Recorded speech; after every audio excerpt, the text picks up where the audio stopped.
I'm Joyce Nolan, and would you join me in responsibly reading our land acknowledgement found on page 2.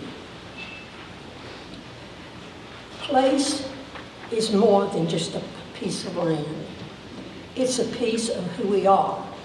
For too long, we have associated this place where Judson sits with our European American roots, forgetting the people who called this place home for centuries before us. Minnesota, land where the waters reflect the sky, and specifically this part of the Twin Cities is the ancestral home of the Dakota people. It is a home to their creation stories. It is where they hunted, fished, harvested, and cared for the land, raised families, celebrated life and community, and laid their lives on the earth.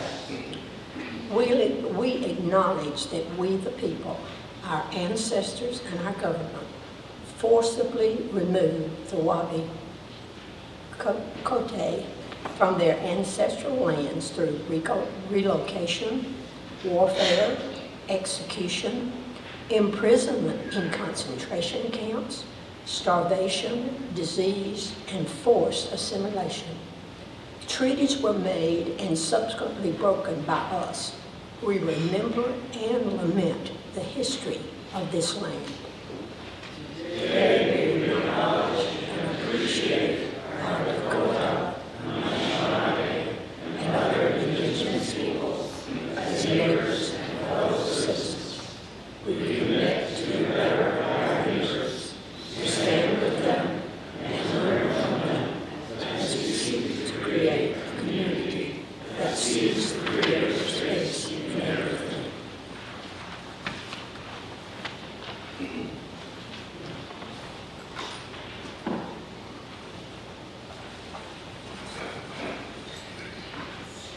Good morning. My name is Polly Schramm, and I want to welcome you to the Judson Church, where you can bring your hopes, bring your doubts, and feed your soul. Travis, our pastor, is in Florida attending a minister's colloquium at Fort Lauderdale, although I think it's really a wild and crazy spring break for pastors. And Carolyn, our spiritual formation director, is leading a retreat in Wisconsin. But we are here and we're together worshiping. And a number of our Judson family will be joining us and sharing in this service. On this beautiful Sunday morning, I'd like to share this poem entitled Journey by David White. Above the mountains, the geese turn into the light again, painting their black silhouettes on an open sky. Sometimes everything has to be inscribed across the heavens so you can find the one line all written inside of you. Sometimes it takes a great sky to find that first bright and indescribable wedge of freedom in your own heart. Sometimes with the bones of the black sticks left in the fire when the fire has gone out, someone has written something new in the ashes of your life. You are not leaving, even as the light fades quickly now. You are arriving. Please stand and join me in singing the opening hymn, Heaven and Earth and Sea and Air, number 566.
invite the youth and children up front. Clay Gustafson is going to be providing the time with children.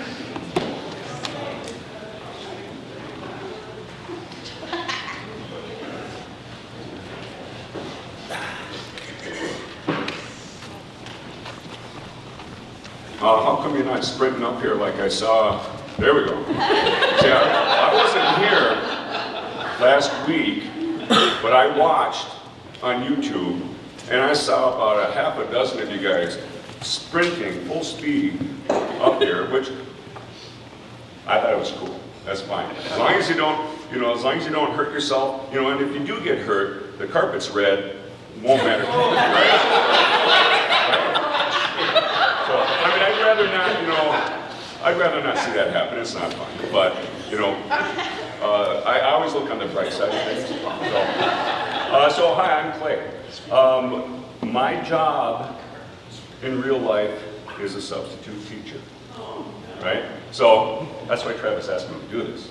So my role as a substitute is to be so horrible and nasty that the kids are happy to have the regular teacher back, right? You guys ever read Miss Nelson is Missing? You know that story, Miss Nelson? Really? Oh, you gotta read it. So she's gone. Do you know it? You want to tell about the story? I don't really know about it. I read it one shot. Well, okay. It's like a picture book. It's pretty easy to read. I think James Marshall is the author. Great stories. So anyways, Miss Nelson is having a hard time with her class. And so all of a sudden one day she's gone. And a substitute comes in, Miss Viola Swamp. Okay? And so she's just a scary, nasty, mean person. So I like to pretend I'm going to be Viola Swamp. And I'm going to yell at you guys and scare you. And then when I'm gone, then Miss Nelson, or in this case Travis, will be back. And you guys will be so happy to see Travis. Okay? Although I must say, one good thing about me being here, Corey Hart gets a break, right? And Corey Hart is not going to sing, okay? So that's a good thing, right? Isn't that a good thing? Okay. All right. Just so you know, I wore special socks to kind of honor Travis. These are the best ones I could find. They're my Grinch socks. It's not Christmas time, but I do love the Grinch. And Dr. Seuss. So I thought I'd wear these socks to kind of invoke memories of Travis, because he's usually one known for wearing weird socks, right? In your house? In my house, I wear my socks in the house, yeah. Oh yeah. So I want to ask you one question. I'm not going to talk about these core value things, right? None of that. No. I know you know the answer. If I were to say what are the core values, you know what they are. Don't you, Caitlin? We don't have to talk about it. We're not talking about that. Here's a question I want to ask you guys. Who are the most important people here? Who are the most important people here? What do you think? You are. Anybody else have an answer? What? Me. All right. So, okay, yeah? Me. Okay. You. No. Hey! You know what? I was thinking you're going to try to name something out, like Travis, or there are important people. See over there, Polly? She's important. Because you know what she does? She organizes this, but she's also in charge of the snacks. Right? Polly's in charge of the snacks. Okay? So that's very important. See, and here's the thing, okay? I grew up in this church. I used to be one of the kids that would sit way over there so nobody would notice me, But here's the one thing, is that we never got snacks like that. Never. The adults would go in there and they do whatever they did. They talk about really boring stuff, but they got great snacks. And the kids, we had to go downstairs or wherever for Sunday school, and maybe we got some Ritz crackers or something. It wasn't So you guys get access to the same snacks that everybody else does. So pretty cool. Thank Polly for that, okay? There's another important person way back there. She's standing there.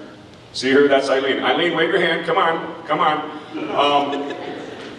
She knows everything. If you want anything done, you go to Eileen, okay? So just word of advice for you guys.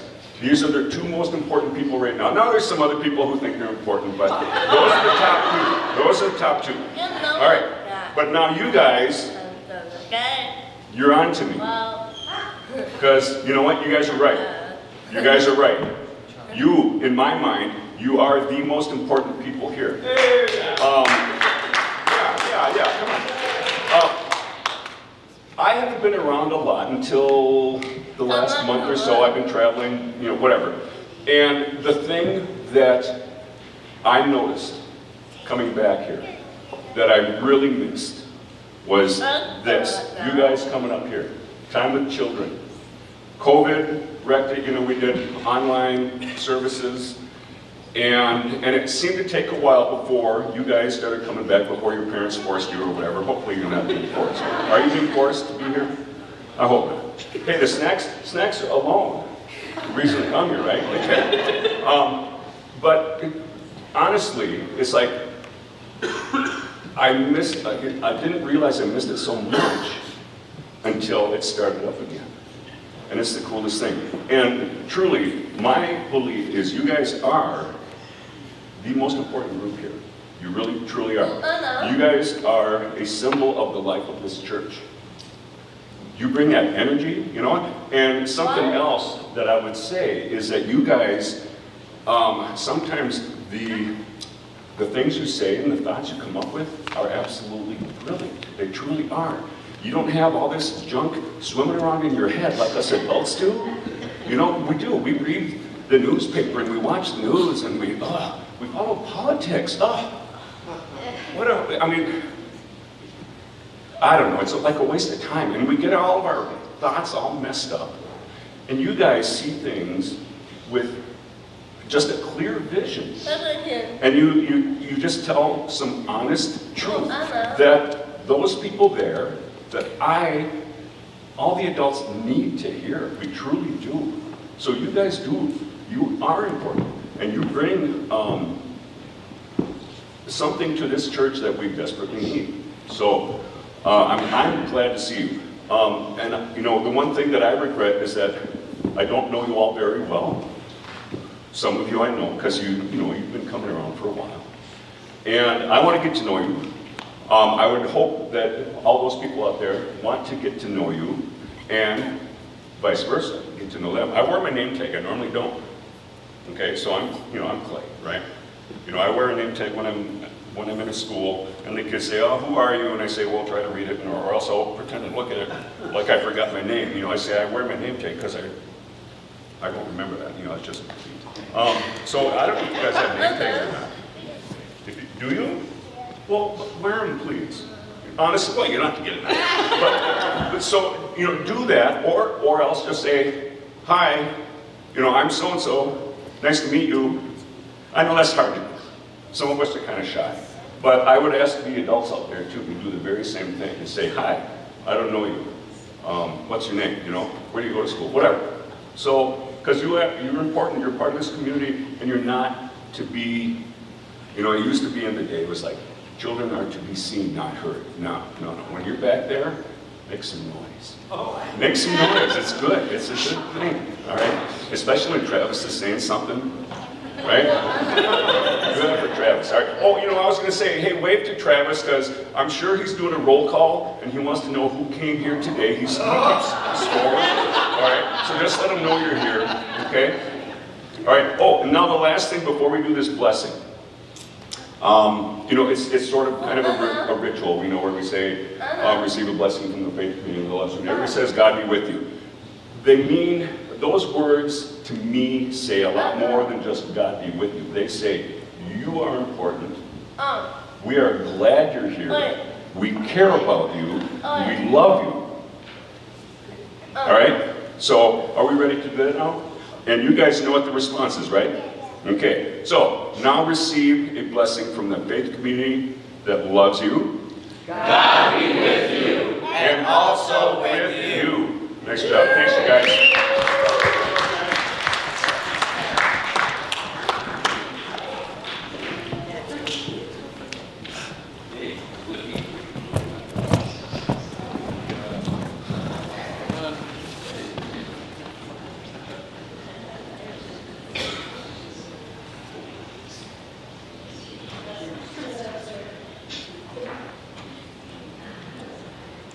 A solitary shining drop. Just now, I saw the sun catching a rainbow as it rolls so slowly down a sedum stem, fleshy and green. It shone through red, rich, neon, and ruby, flashing as the stem swayed in the breeze, taking the drop, go that one way, through that runway of light, back and forth.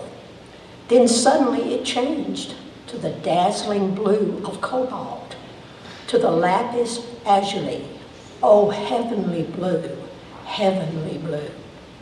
Just now, for a moment, this treasure made of light and rain, this solitary shining drop, becomes a tiny shad of promise, a slim, fragrant fragment of the ark that holds the sun and the rain. It all speaks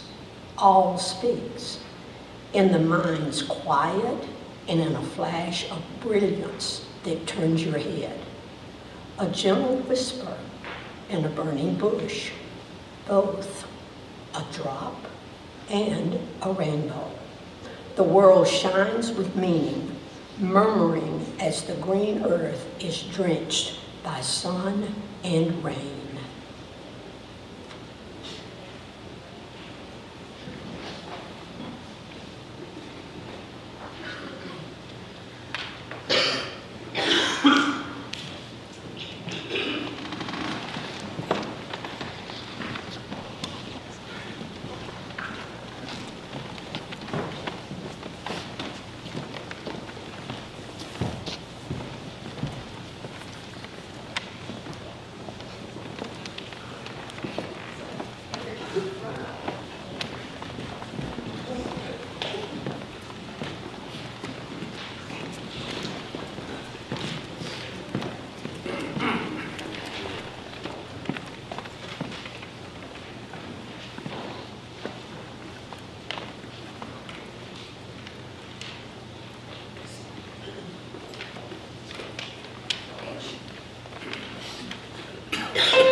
Morning.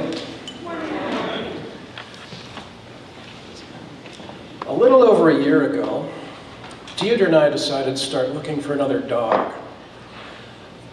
We hadn't formed any opinions about what kind of dog, how big, small, old, young, or anything else.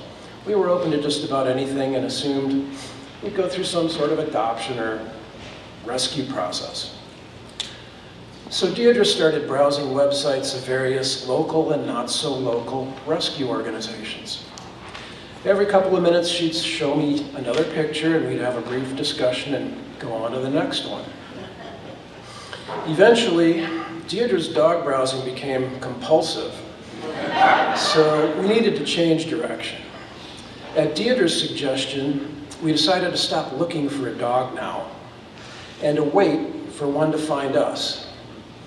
I agreed since Deidre's had some practice with this spiritual stuff. So about 2 weeks later, Deidre read me this Facebook item posted by a fellow Judsonite. Friends in Minneapolis-St. Paul area, please share. I have a flight parent available to bring one of these puppies north from Oaxaca next week. Mocha and Leah were abandoned by a garbage pile by the side of the road at Monte Alban. We found them Easter Sunday and could not leave them to certain death. They will be medium-sized dogs. They're about 6 weeks old. They have their first vaccines, parasite-free, etc. So there's this abandoned puppy found on Easter Sunday that we heard about through a church connection while we're waiting for a dog to find us. That was good enough for me, so I just said yes to Deidre. And she went, "What? Really?" She wanted to make sure I really meant it when I said yes. We made a few calls and decided to get Mocha based on the more laid-back description and made arrangements to get her at the airport on April 20th. Spiritual lesson number 1. Sometimes you find the dog, sometimes the dog finds you. Same goes for trouble sometimes, but that's a different reflection. So our 2 new ongoing conversation topics became, what kind of dog is she? And how big will she get? Google's best guesses based on our photos were Belgian Malinois, Belgian Shepherd, or Blackmouth Cur mixes. We decided to send in a DNA sample and get a report from Embark, so we have some facts at least. After an excruciating 3-week wait, we got the results. Mocha is 100% American Village Dog. Our first reaction was, what is that? Neither of us had ever heard of that phrase before. Was this somebody's idea of a politically correct way of saying mutt? The Embark website had a little more info. Here's what American Village Dogs, or AVDs, are not. The AVD was never selectively bred by humans. They are neither mixed nor mutt. They are not wolf or wild. Village dogs are part of a unique group of dogs that preceded modern breeds. They are the outside dogs that have lived in and around human settlements for thousands of years longer than breeds have existed. AVDs are descended from the dogs that followed humans who crossed the land bridge that used to exist between what's now Siberia and Alaska. And for the most part, they've been pretty good at avoiding human efforts toward selective breeding as well as the products of that breeding. Unsurprisingly, due to the lack of human involvement in the breeding, Mocha has near zero likelihood of genetic disease. Just to be clear, the American part of American Village Dog does not refer to the United States of America. It refers to North, South, and Central America collectively. There are also village dog types, African, European, and Asian. One fact about village dogs really blew me away. 75% of the dogs on the planet are village dogs.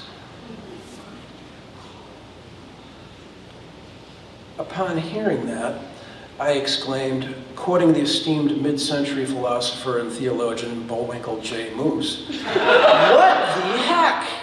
How could I have been so ignorant for so long? I've had dogs throughout my whole life." I wasn't alone in my ignorance, though. Of all the people Deidre and I have talked to about it, in the last 11 months, only one of them had ever heard of village dogs, and it wasn't our vet.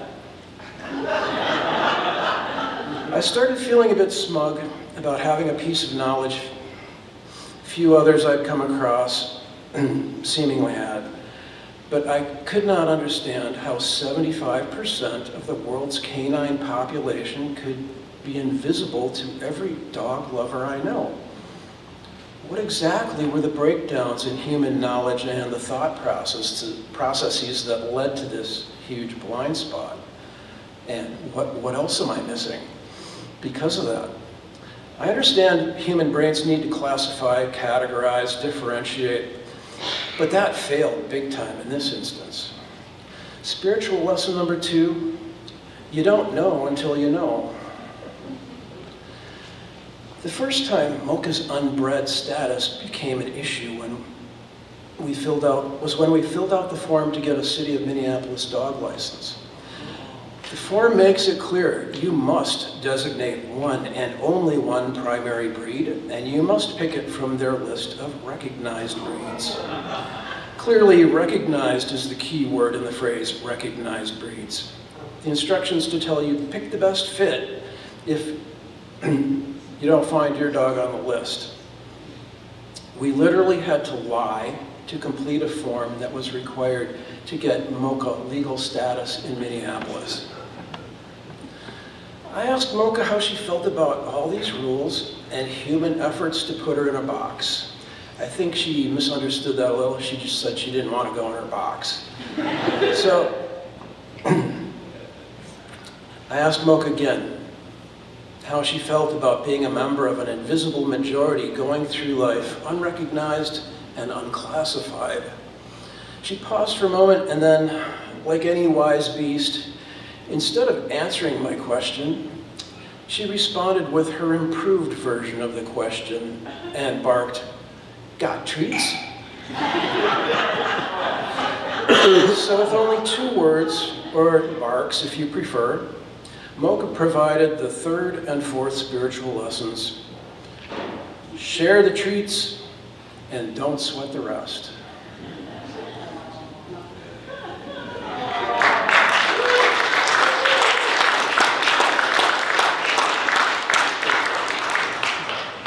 Thanks.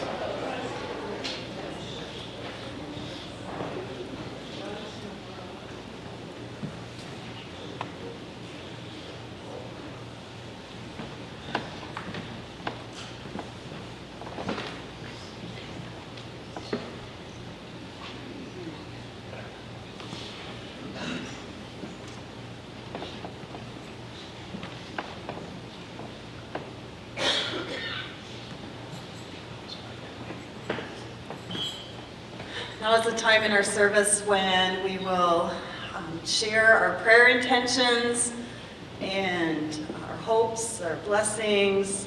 We'll eventually get out our little pieces of paper that you find in the pew, and we'll legibly write those down. But before we know what those are, let's take a moment to center ourselves, find a comfortable way to sit. Ground, maybe feel the ground under your feet, the earth. Close your eyes, soften your gaze if you're comfortable with that. And let's just get quiet. And be present to whatever is in our soul. Our hymn today said, "Wake my soul awake."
it feels good to be quiet together. So I invite you now, whatever is stirring in your heart and mind that you'd like to share with the community, go ahead and write it down. You can bring them on up. For those that you want read aloud, we'll place them in the large bowl, and those that you want to keep quiet or private, place in the smaller bowl.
Gratitude for all creatures. May they all find loving homes. My cousin Karen, recovering from serious hip surgery right after her husband died.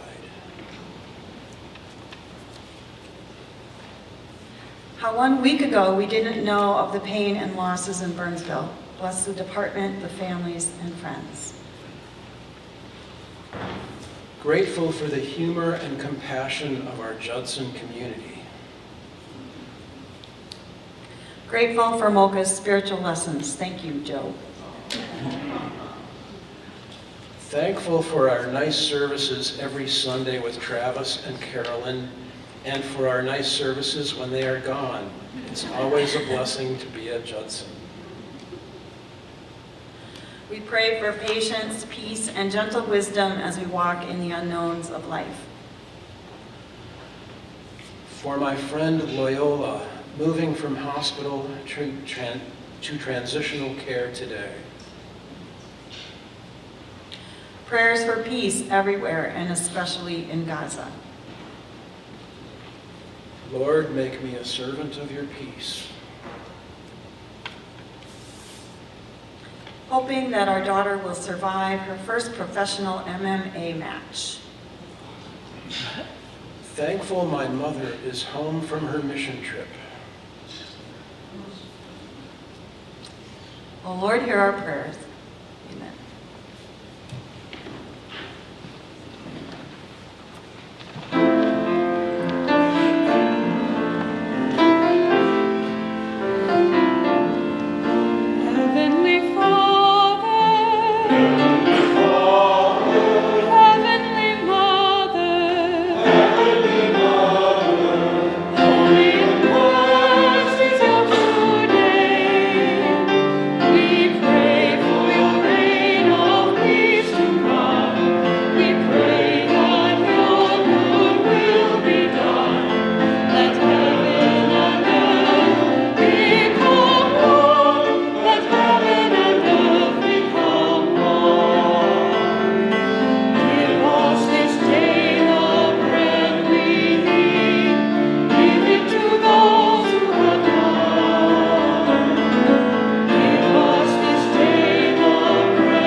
morning, everyone.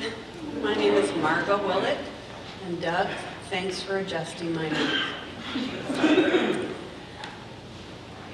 I love the poetry of Mary Oliver, and so I'm delighted to read her poem, Invitation, today, that really talks about the importance of lingering and dwelling in the world's beauty and harnessing the potential for transformation. Here is the poem. Oh, do you have time to linger for just a little while out of your busy and very important day, for the goldfinches that have gathered in the fields of thistles, for the musical battle to see who can sing the highest note or the lowest note, or the most expressive of mirth or the most tender? Their strong, blunt beaks drink the air as they strive melodiously, not for your sake, not for mine, and not for the sake of winning, but for the sheer delight and gratitude.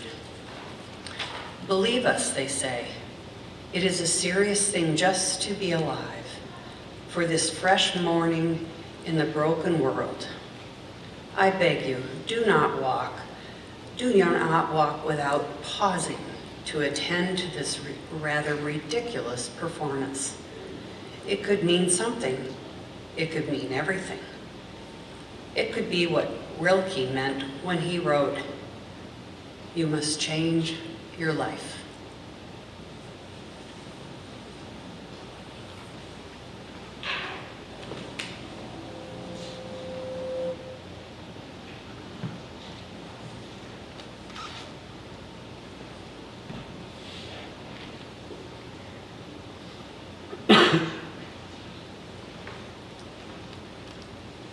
A poem from a favorite poet, Billy Collins, Aimless Love.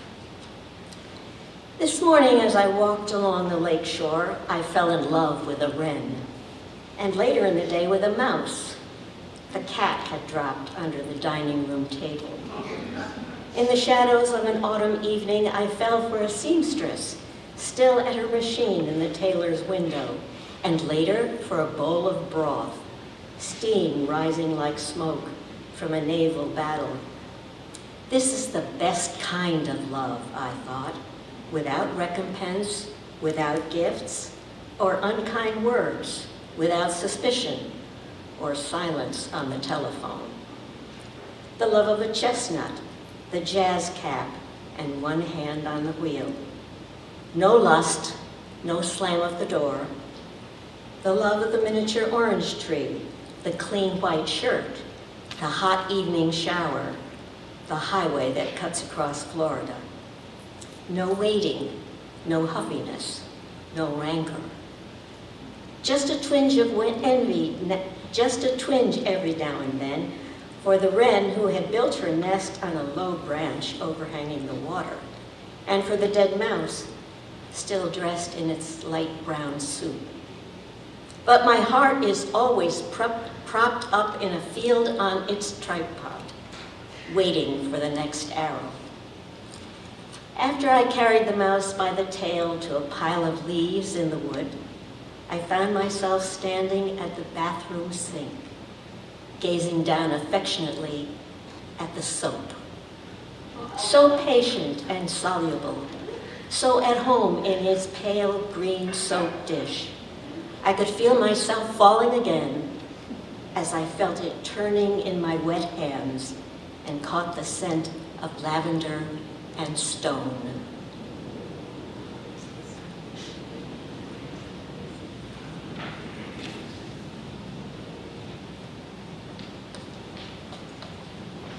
We're going to be taking our offering this morning, and all the cash that we'll be collecting will go to the Joyce Food Shelves. And Joyce Uptown Food Shelves' mission is to distribute food to those in need with respect and dignity. We'll be singing hymn number 471 as the offering is being taken, and then just to alert you, after we sing that hymn, And when the offering is being brought forward, we're going to be singing the doxology, and you'll find that on page 780 in your hymnal.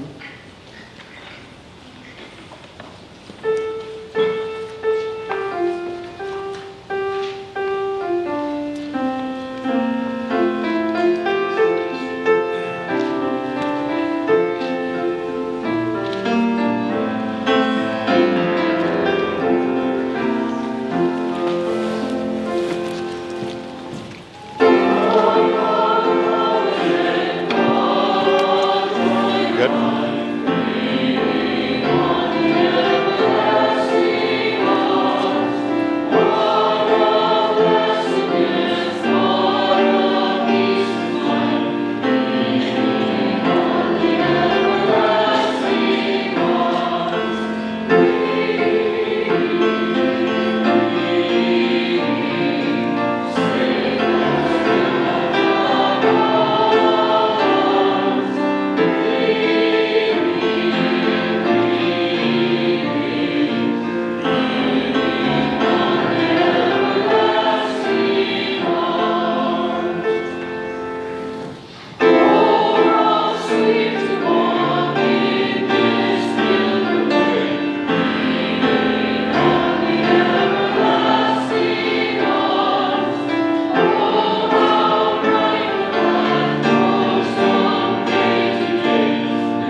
Well, I want to thank everyone who had a part in today's service.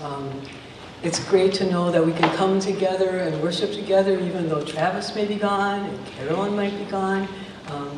We have a lot of folks that can fill in the spaces, so thank you very much. Before I do the blessing and ascending, a couple of announcements.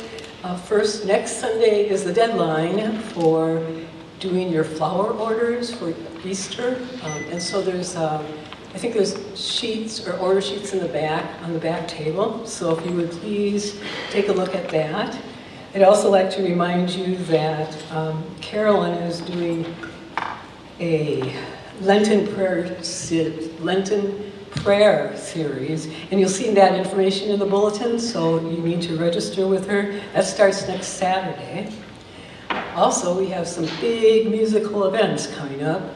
And make sure you have these on your calendar. We have the trombone choir concert on the 10th of March, and then the Weatherhead Requiem on the 17th. So please have these things on your calendar.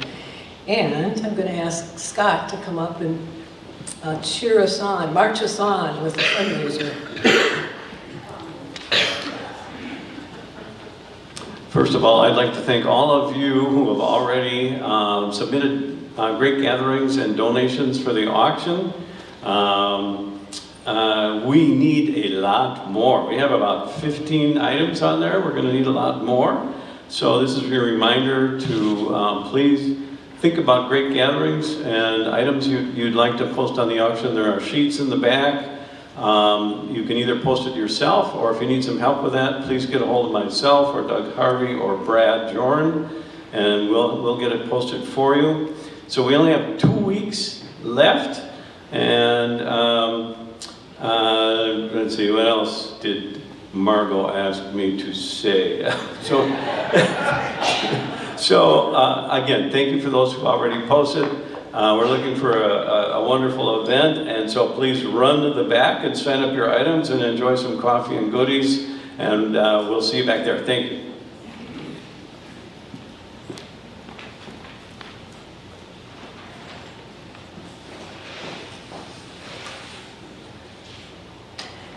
And now I have a sending for you. We leave blessed by our connections to one another, to the Spirit of life. Walk lightly that you see the life that is below your feet. Spread your arms as if you had wings and could dance through the air. Feel the joy of the breath in your lungs and the fire in your heart. Live to love and be a blessing on this earth. Go now in peace and love.